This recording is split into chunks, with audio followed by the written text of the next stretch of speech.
guys. I know it's been a really long time since I've uploaded, and part of that has just been me being super duper busy between school and work and, you know, my friendships and all that sort of stuff. Things have gotten really hectic.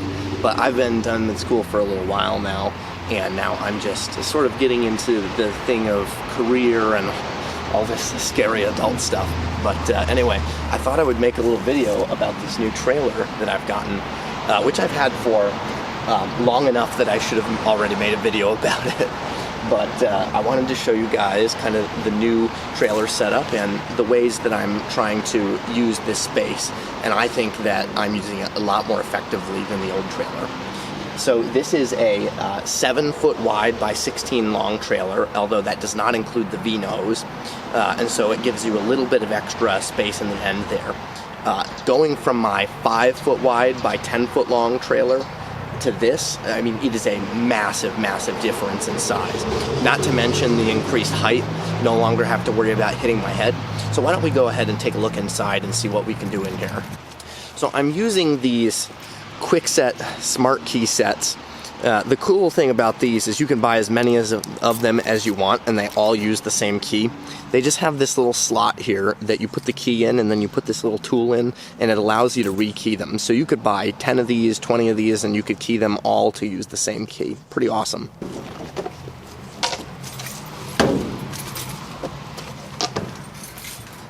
So if you've seen any of my work before, you'll know that previous to this new setup, my trailer was extremely full. I mean, we're talking, if you wanted to get one thing from the back of the trailer out, you had to remove every single thing in the trailer. What a pain in the butt.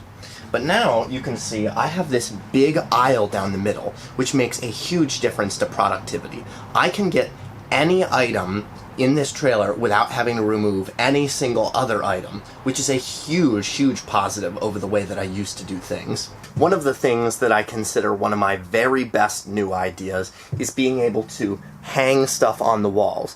Previously, I would have stand bags, I would have them stacked on top of subwoofers, or I would throw them on the ground, or I would stand them up, or do any number of not ideal things. This solution is superior, right? So I have, these are actually kayak holders.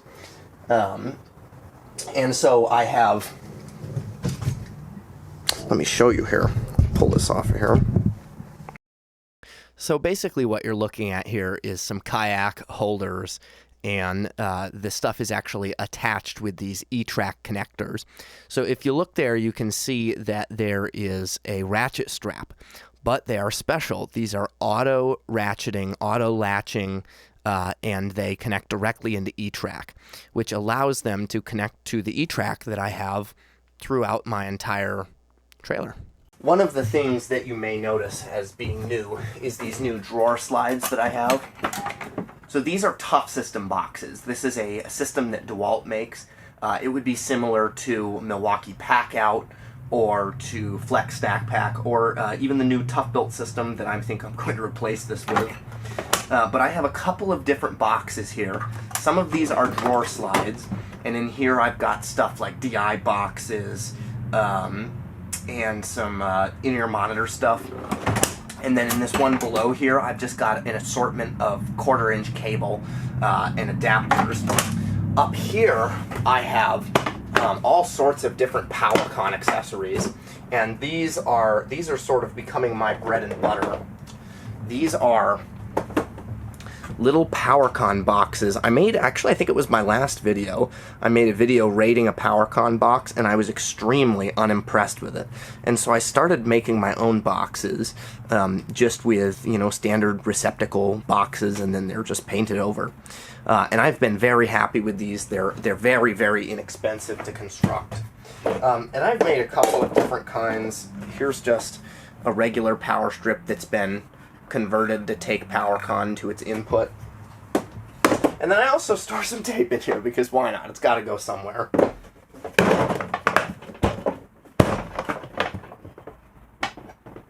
Now, another thing that I recently decided on is that I'm going to be ditching my PreSonus systems. Yeah, big surprise there. The problem is they are not rental friendly, they are not rider friendly. People do not know how to use the PreSonus consoles. So I will be switching over to the X32 platform. Not necessarily because it's my favorite option so much as it is rider-friendly, inexpensive, and I have just an enormous amount of experience on the platform. So I ended up getting a X32 from Thomann, and I have it in this case here. I'm not going to pull it out right away. I would not recommend buying a larger, more expensive item from Thomann Music unless you are willing to deal with some of the various import-related issues that you're going to have to deal with. Because I had to deal with quite a few, and let me tell you, I would not recommend it to anyone. It was an enormous pain in the ass, so I would not recommend it. I'm going to do an entire separate video about that process, so if anybody's confused about that, I can give you a little bit of an explanation as to how that works. Now, along the way, I've made those PowerCon boxes, but I've also made cables to go with them. And so this is just an example of one of these. Oh, come on now. Focus for me. Not on my face. Let me get my face in here. Gotta cover my face up.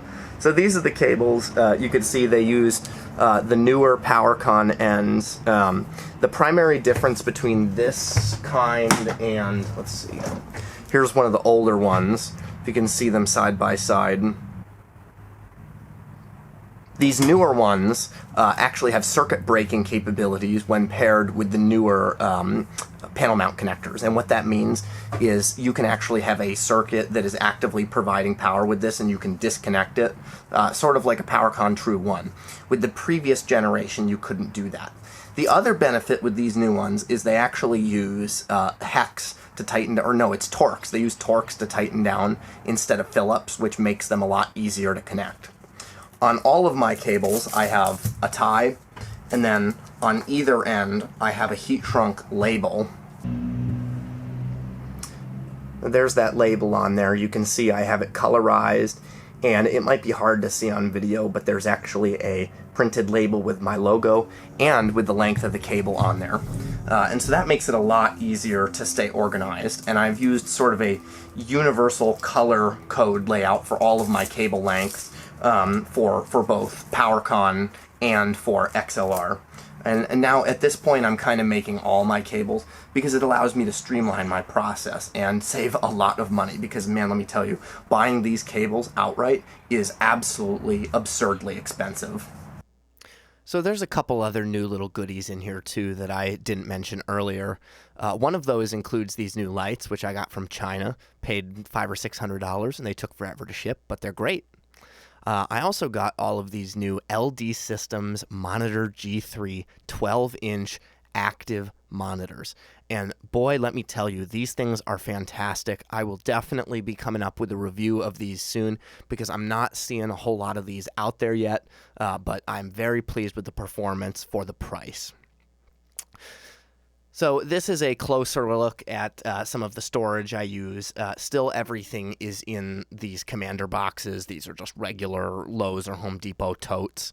But you can see I do have quite a selection of lengths and types of cables to work with.